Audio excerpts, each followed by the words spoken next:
ये एक coal mine है, वहाँ का मैंने डिज़ाइन किया था। तो वहाँ पर ये कोल डिस्चार्ज करके यहाँ पर एक ड्राइंग को हमने जनरेट किया।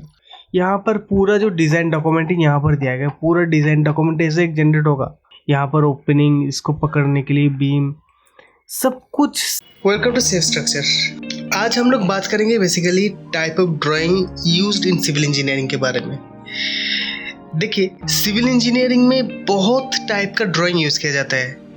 डे 1 से लेके डे एंड तक कितने टाइप का ड्राइंग मिलता है, कितने टाइप का ड्राइंग जनरेट होता है। डे 1 में जो ड्राइंग बनाया जाता है, जो इन्फॉर्मेशन लिया जाता है, और डे एंड में वही ड्राइंग को कैसे यूज़ करके फिर प्रोजेक्ट को सबमिट किया जाता है। पूरे जो चेन है, पूरे चेन को मैं बताऊंगा एक के बाद एक। प्लीज़ स्किप मत करना, नहीं तो नहीं समझोगे कि वो क्या रहा है। जो लिंक है वो मिस कर जाओगे। नाउ देखो, कोई भी प्रोजेक्ट शुरू होता है ना, बेसिकली मैं बता रहा हूँ कि इंडस्ट्रियल प्रोजेक्ट के बारे में, या कोई भी प्रोजेक्ट, इंडस्ट्रियल हो, रेजिडेंशियल हो या कमर्शियल हो, कोई भी प्रोजेक्ट अगर शुरू होता है, सबसे पहला जो काम होता है वो सर्वे का। जो सर्वे इंजीनियर जाता है, वो सर्वे इंजीनियर जाके वो प्रोजेक्ट को सर्वे करता है। उस सर्वे करके एक ड्राइंग जनरेट करता है, एक कंटूर जनरेट करता है कि उस एरिया का हाइट कितना है, वहाँ पर हर एक पोजीशन का लेवल कितना है, बीच में क्या है, करीब में क्या है, कहाँ पर सड़क है, सब कुछ मिलाकर एक ड्राइंग वो जनरेट करता है। जैसे कि आप यहाँ पर देख रहे हो, ये एक सर्वे करके ऐसा एक ड्राइंग जनरेट किया गया है। देखो, यहाँ पर ये एक रेल लाइन है, रेलवे ट्रैक है, ये दिखाई दे रहा है, और यहाँ पर वो सारे मार्किंग किया गया है कि कहाँ पर क्या होगा तो क्या होगा। ये सारे मार्किंग यहाँ पर दिया गया है। ये बहुत बड़ा ड्राइंग है ये, ठीक है। और यहाँ पर ये देखो, ये बड़ा वाला ड्राइंग ये बनाया गया है। ये सर्वे इंजीनियर जाके सर्वे करके यहाँ पर ये ड्राइंग बनाता है। देखो, यहाँ पर सारे लेवल दिया गया है और एग्जिस्टिंग क्या क्या है, सब कुछ इस ड्राइंग में नोट होगा।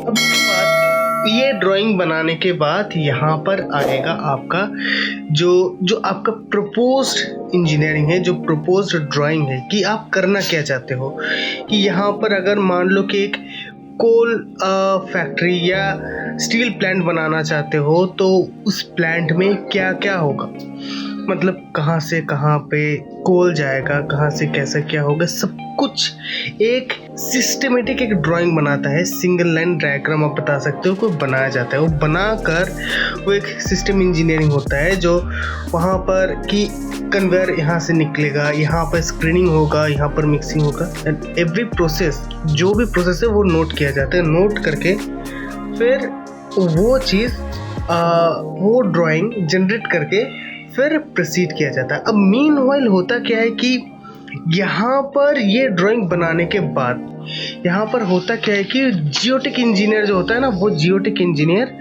फिर फील्ड में आता है। फील्ड में आके मान लो यहाँ पर ये पूरे एरिया का एक प्रोजेक्ट है, जियोटेक इंजीनियर क्या करेगा, बीच बीच में एक एक एरिया का एक एक बोरहोल करेगा, और बोरहोल करके ना वहाँ का सॉइल टेस्ट रिपोर्ट जनरेट करेगा।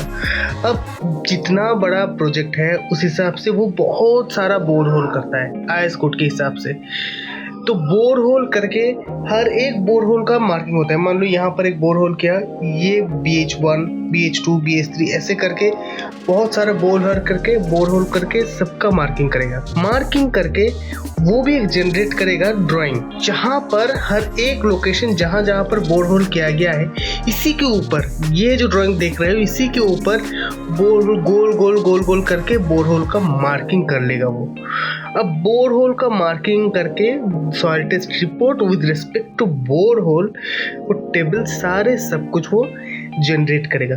तो पहला तो सर्वे ये वाला, उसके बाद एक सिंगल लाइन डायग्राम होगा कि कहाँ पर कौन सा बिल्डिंग आएगा, कहाँ पर क्या प्रोसेस होगा, सब कुछ का एक डायग्राम का एक ड्राइंग, और मीनवाइल सॉइल टेस्ट रिपोर्ट का एक ड्राइंग, ये सब कुछ बनाया जाएगा। अब इसके बाद ये हमारे सामने ये सारे चीज़ बनाकर, अब इस प्रोसेस जो हम करने वाले हैं, मान लो एक स्टील प्लांट अगर करने वाले हैं, तो वहाँ पर बहुत सारे रॉ मटेरियल आएगा ना, कोल आएगा, स्टील और आएगा, सारे प्रोसेस होगा। कन्वेयर से एक जगह से दूसरे जगह जाएगा, कन्वेयर अब जो फ्रेशर हो जिसको कन्वेयर के बारे में पता नहीं है उसको मैं बता दूं, कन्वेयर है जो रॉ मटेरियल को कन्वे करता है, मतलब एक जगह से दूसरे जगह लेकर जाता है, वो कन्वेयर कहते हैं उसको। अब यहाँ पर एज एन एग्जाम्पल देखोगे तो ये है एक मैकेनिकल, यहाँ पर एक कन्वेयर का एक लाइन दिखाया गया, वो मैं बाद में बताऊंगा कि ये सारे ड्राइंग होता क्या है। लेकिन ये सारी चीज़, ये जो कन्वेयर सिस्टम सब कुछ, ये जो प्रोसेस है, ये अब जाएगा डिफरेंट इंजीनियर के पास। मैकेनिकल इंजीनियर के पास मैकेनिकल का चीज़ जाएगा, इलेक्ट्रिकल इंजीनियर के पास जाएगा कि ये इलेक्ट्रिकल कितना पावर लगेगा, कि क्या लगेगा, सब कुछ वो दूसरे दोनों इंजीनियर के पास जाएगा।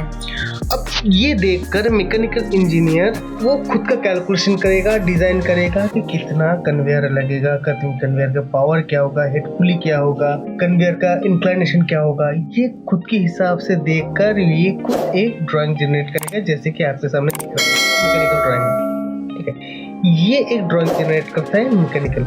यहाँ पर ये हॉरिजॉन्टल ग्रेविटी टेकअप है, ये इधर दिखाई दे रहा है, यहाँ पर ये शूट है और ऊपर एक पुली है, ये सारे सब कुछ, ये जो हाइट है ना, यहाँ पर जो हाइट देखोगे बिल्डिंग का, ये जो लेवल दिख रहा है, ये सारे लेवल जो मैकेनिकल हो मैकेनिकल दिखाएगा, ये मैकेनिकल फिक्स करता है। यहाँ पर जो भी दिख रहा है सब कुछ लेवल से लेकर इंक्लाइनेशन, पोजीशन, सब कुछ यहाँ पर ये मैकेनिकल फिक्स करेगा। ठीक है, यहाँ पर सब कुछ सारे डेटा मैकेनिकल फिक्स करता है और एक टिपिकल बिल्डिंग का एक बहुत ही टिपिकल एक ड्राइंग बिल्डिंग को बनाकर देता है, बेसिकली दिखाने के लिए कि यहाँ पर एक मुझे बिल्डिंग चाहिए, सिर्फ यही दिखाने के लिए एक ड्राइंग जनरेट कर देगा। अब ये मैंने बता दिया कि मैकेनिकल, ऐसा ही इलेक्ट्रिकल का भी एक ड्राइंग जनरेट होता है। ये देखो, ये इलेक्ट्रिकल का ड्राइंग है, कहाँ पर कैसा क्या क्या बैठेगा, कहाँ पर क्या क्या आएगा, सब कुछ के लिए बैटरी रूम करके शुरू करके सब कुछ एक इलेक्ट्रिकल का भी एक ड्राइंग जनरेट होता है। अब ये जो ड्राइंग है ना, ये ड्राइंग जाएगा भी सिविल इंजीनियर के पास। सिविल इंजीनियर ये ड्राइंग को देख के एक खुद के हिसाब से एक स्ट्रक्चरल ड्राइंग जनरेट करेगा और उस बिल्डिंग को डिजाइन करेगा। और सेम एज इलेक्ट्रिकल बिल्डिंग को ये ड्राइंग को देखकर वो फिर एक स्ट्रक्चरल एक डिजाइन करेगा और उसका भी अलग से ड्राइंग जनरेट करेगा। एज एन एग्जाम्पल अगर मैं आपको बताऊं कि कैसे होता है ये पूरा चीज, कि ये दोनों ड्राइंग एक सिविल इंजीनियर के पास जब आएगा, फिर वो ड्राइंग को लेके वो फिर तभी सिविल इंजीनियर अपना काम शुरू करेगा कि अभी स्ट्रक्चरल इंजीनियरिंग करना है, अभी ये जो मैकेनिकल, अभी इलेक्ट्रिकल, इन लोगों का कुछ तो पर्पस है, इन लोगों का पर्पस फुलफिल करने के लिए स्ट्रक्चरल इंजीनियर अपनी डिज़ाइन करेगा। शर्त यहाँ पर यही है कि ये जो मैकेनिकल जो कंडीशंस है, जैसे कि मान लो यहाँ पर एक कन्वेयर आ गया, कन्वेयर जो आ रहा है ना, वहाँ पर आप कोई ऑब्स्ट्रक्शन नहीं रख पाओगे। जहाँ पर ओपनिंग मांग रहा है वहाँ पर ओपनिंग देना होगा, और जिस हाइट पे वो फ्लोर मांग रहा है उसी हाइट पे फ्लोर देना होगा, जहाँ पर वो स्टेयर मांग रहा है वो स्टेयर देना होगा। ये सारे डेटा आपको ये फुलफिल करके फिर स्ट्रक्चरल एनालिसिस करके आपको एक स्ट्रक्चर खड़ा करना है। तो ये भी एक ड्राइंग है, मैकेनिकल ड्राइंग, इलेक्ट्रिकल ड्राइंग। ये ड्राइंग आपके पास आ गया। अब आपको एक एग्जांपल देता हूँ कि ये फिर इन दोनों ड्राइंग को लेके फिर आप कैसे एक स्ट्रक्चरल ड्राइंग आप जनरेट करोगे। सुनो, अभी आपको ना एक एग्जांपल दिखाऊंगा, जहाँ पर दिखाऊंगा कि कैसे ये ड्राइंग को फिक्स किया जाता है, फिर ड्राइंग से सिविल इंजीनियरिंग अपना काम निकालता है। ठीक है, बेसिकली यहाँ पर जो देख रहे हो ये एक मैकेनिकल ड्राइंग, मैकेनिकल इंजीनियर मैंने बताया था ना कि मैकेनिकल इंजीनियर एक ड्राइंग जनरेट करता है। यहाँ पर मैकेनिकल इंजीनियरिंग हर एक बिल्डिंग का, हर एक स्ट्रक्चर का मैकेनिकल जो पर्पस होता है, सब कुछ करके कुछ ना कुछ रीज़न है वो स्ट्रक्चर क्यों बनाया जा रहा है, तो इसका भी एक रीज़न होता है। तो इसका रीज़न है कि ये जो स्ट्रक्चर है, यहाँ पर एक कन्वेयर आएगा, कन्वेयर आकर फिर यहाँ पर डिस्चार्ज करके बेसिकली इसका डिग्री चेंज होगा कन्वेयर रूट का। तो यहाँ पर डिग्री चेंज मतलब इसका जो लाइन है वो लाइन चेंज करेगा, लाइन चेंज करके फिर यहाँ से वो फिर जाएगा। ठीक है, अभी यहाँ पर ये चीज़, यहाँ पर ये कोल है, ये एक कोल माइन है, वहाँ का मैंने डिज़ाइन किया था। तो वहाँ पर ये कोल डिस्चार्ज करके यहाँ पर डिस्चार्ज होगा, फिर यहाँ से ये डिस्चार्ज वो जो कोल है वो लेकर ये वाला कन्वेयर ये लेके बाहर निकल जाएगा। और यहाँ पर फिर एक बेंड पुली है, एक ग्रेविटी टिकअप है, VGT है, वर्टिकल ग्रेविटी टिकअप, एंड यहाँ पर एक स्नैप पुली है। स्नैप पुली बोल रहा हूँ कि यहाँ पर एक बेंड पुली है। तो बहुत कुछ है यहाँ पर। सो ये पूरा सिस्टम है जो जिसको मैकेनिकल इंजीनियर ने प्रोवाइड किया है। फिर इसको देखकर मुझे इसको डिजाइन करके एक पर्टिकुलर ड्राइंग जनरेट करना होगा। तो यही काम एक सिविल इंजीनियर का होता है। तो इसके बाद इसी को देख के हम लोगों ने फिर एक ड्राइंग को हमने जनरेट किया। अब इसको देखकर एक टिपिकल ड्राइंग सिविल इंजीनियरिंग बनाता है। उसके बाद उसका डिज़ाइन होता है कि इसको देखो मैंने यहाँ पर डिज़ाइन किया था कि इसका स्टैट देखो, एनालिसिस इसका अगर स्टैट फाइल देखोगे तो बहुत बड़ा है इसका स्टैट फाइल। अगर दिखाऊंगा तो आपको एक सेकेंड ओपन दिस थिंग क्या है, क्यों दिखा रहा है, क्यों दिखा रहा है। ओके, यहाँ पर एक पीटी फाइल यहाँ पर नहीं है, पीटी फाइल का रिलेटेड एक एरर दिखा रहा है। सो ये सबमिट हो गया। तो बेसिकली ये एक डिज़ाइन स्ट्रक्चर है, इसे सबमिटेड किया गया है। अब देखिए इसको मैंने डिज़ाइन किया था, डिज़ाइन करके यहाँ पर दिखा भी रहा है कि जो रेशियो वो रेशियो भी दिखा रहा है। देखो प्रॉपर्टी सारे 6 रेशियो पास है। तो पूरे स्ट्रक्चर यहाँ पे हमने डिज़ाइन किया। यहाँ से डिज़ाइन करने के बाद यहाँ पर एक डॉक्यूमेंट जनरेट होता है, क्योंकि इसका भी एक डॉक्यूमेंट है। पूरा जो सिस्टम डॉक्यूमेंट है ना, यहाँ पर एक डॉक्यूमेंट भी जनरेट किया जाता है, लोड कैलकुलेशन। वो load calculation complete document client को सबमिट करना होता है, और वो चीज़ सबमिट करके यहाँ पर ये एक पेज है, पूरा सिस्टम पे डॉक्यूमेंट।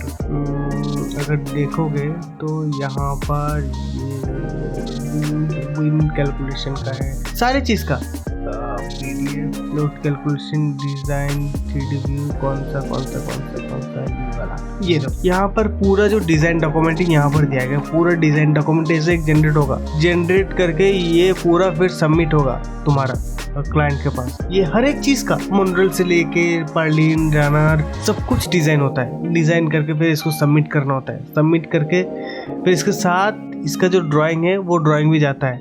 जैसे मैंने बताया कि ये सारे ड्राइंग, ये जो ड्राइंग है वो ड्राइंग बनाया जाता है वो डिज़ाइन को देखकर। ये देखो जो स्ट्रक्चर का मैकेनिकल था, मैकेनिकल का जो पर्पस है वो पर्पस फुलफिल किया गया है। देखो सारे मैकेनिकल यहाँ पर ओपनिंग दिया गया है, मोनोरेल पकड़ने के लिए यहाँ पर एक बीम, यहाँ पर ओपनिंग, इसको पकड़ने के लिए बीम, सब कुछ मैकेनिकल पर्पस फुलफिल करने के लिए यहाँ पर दिया गया है।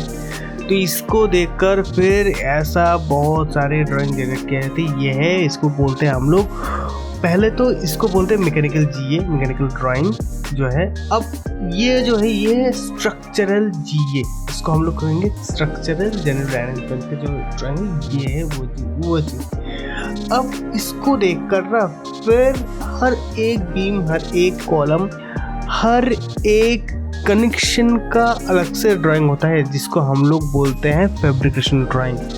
अब फैब्रिकेशन ड्राइंग से वो चीज़ डायरेक्ट जाता है साइट पे, जो फैब्रिकेट करता है फैब्रिकेटर के पास, वो चीज़ फैब्रिकेटर के पास जाएगा। फिर वो फैब्रिकेटर वो ड्राइंग को लेके फैब्रिकेट करेगा, वो जो सेक्शन है वो सारे चीज़ फैब्रिकेट करेंगे, फिर साइट पे वो लगा देगा, जोड़ देगा, वो जो भी करेगा वो अपने हिसाब से करेगा। तो सबसे पहली बात है ये कि ये है एक ड्राइंग का चेन। अब इसके बाद ये फैब्रिकेशन कंप्लीट हो जाने के बाद अब ये तो आपने कर ली कि पूरा बेस प्लेट तक ये पूरा स्ट्रक्चरल डिजाइन। इसके बाद इसका फाउंडेशन पे होता है। तो अभी देखिए इसका फाउंडेशन कैसे होता है, ये भी मैं दिखा रहा हूँ कि फाउंडेशन इसके बाद किस हिसाब से फाउंडेशन किया जाता है, वो भी एक चेन है। इस ड्राइंग को देखकर हमें फाउंडेशन भी करना होता है कि स्ट्रक्चरल जो पोर्शन है, स्ट्रक्चरल पोर्शन के साथ फाउंडेशन कैसा लिंक है, ये दोनों लिंक है, और कैसा लिंक है वो मैं दिखाता हूँ। ये देखिए, अब जैसे कि आपने देखा कि एक स्ट्रक्चरल एग्जाम्पल कैसा होता है, लेकिन इसके बाद वो स्ट्रक्चरल करने के बाद होता क्या ना,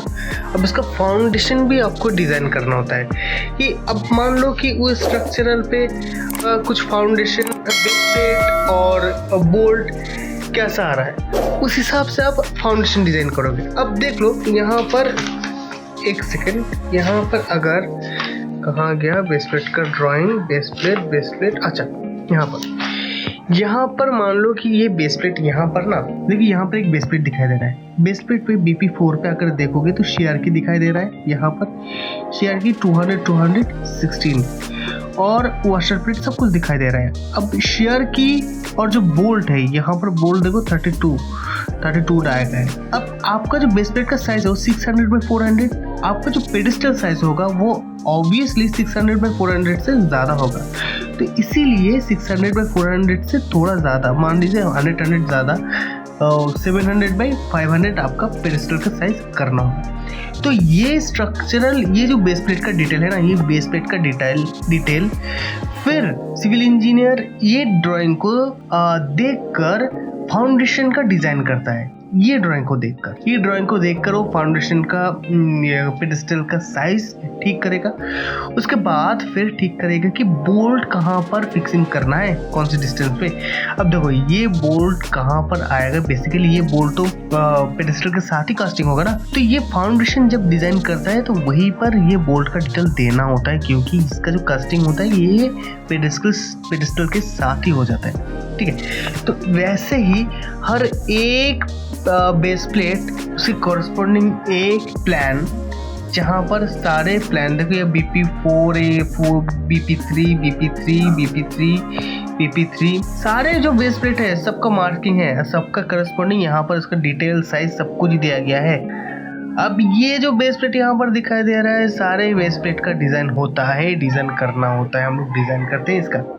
इसके बाद इसका जो पेडिस्टल है वो हम लोग डिज़ाइन करते हैं, डिज़ाइन करके उसका फाउंडेशन फिर डिज़ाइन करता है। अब इसके बाद देखो एक ड्राइंग, अब कितने टाइम, बहुत सारे टाइम मैंने बता दिए कि structural drawing, mechanical drawing, electrical drawing, फिर ये बेस प्लेट का मतलब स्टील स्ट्रक्चर का ड्राइंग कंप्लीट होने के बाद फिर आएगा आपका फाउंडेशन। फिर ये ऐसा एक फाउंडेशन डिज़ाइन करने के बाद फिर ये दूसरे प्रोजेक्ट का एक कन्वेयर का मैंने फाउंडेशन दिखा रहा हूँ। तो ये फिर एक ऐसा फाउंडेशन का ड्राइंग, ये कन्वेयर का है, ये कन्वेयर का जो ट्रेसल है, ट्रेसल का फाउंडेशन मैं दिखा रहा हूँ यहाँ पर। तो ऐसा फिर एक कन्वेयर के स्ट्रक्चर में डिज़ाइन किया था, फिर ट्रेसल का भी मैंने किया, फाउंडेशन का भी मैंने किया था। तो ये देखो मैंने बता रहा था ना कि शेयर की के लिए एक पॉकेट छोड़ा जाता है यहाँ पर। ये देखो 200 बाई 70 बाई 150 यहाँ पर दिखाई दे रहा है। ये जो शेयर की के लिए एक पॉकेट छोड़ा जाता है ताकि वो स्टील का शेयर की यहाँ पर आके फिट बैठ सके। ठीक है, और यहाँ पर देखो बोल्ट देखो, बोल्ट यहाँ पर, ये देखो बोल्ट के लिए जो फिक्सिंग है, जो बोल्ट का लोकेशन है वो भी दिखाया गया है, जो स्पेसिंग है, क्योंकि ये फिक्सिंग होता है ना, ये पेडिस्टल के साथ ही कास्ट होता है। तो यहाँ पर फाउंडेशन के ड्राइंग में ये आपको दिखाना होगा। फाउंडेशन के ड्राइंग में देखो एक क्रॉस सेक्शन में भी दिखाएगा कि पॉकेट शेयर की कहाँ पर बैठेगा। यहाँ पर सब कुछ फाउंडेशन के ड्राइंग में वो चीज़ जाएगा, फाउंडेशन का डेप्थ से लेकर शुरू करके फाउंडेशन का हर एक पॉइंट का लेवल, जो यहाँ पर ये लेवल आपको दिखा दे रही है, ये लेवल सारे लेवल यहाँ पर दिखाया जाएगा। तो बेसिकली ये सारे टाइप का ड्राइंग यहाँ पर जनरेट होता है जो आप देख रहे हो। ये बहुत सारे ड्राइंग एक प्रोजेक्ट में आता है, इसका आप गिन नहीं पाओगे, इतने सारे ड्राइंग है। ठीक है, तो आई होप आपको ये वीडियो अच्छा लगा, समझ में आया, तो प्लीज़ लाइक करिए और सब्सक्राइब करिए यार चैनल को। Thank you.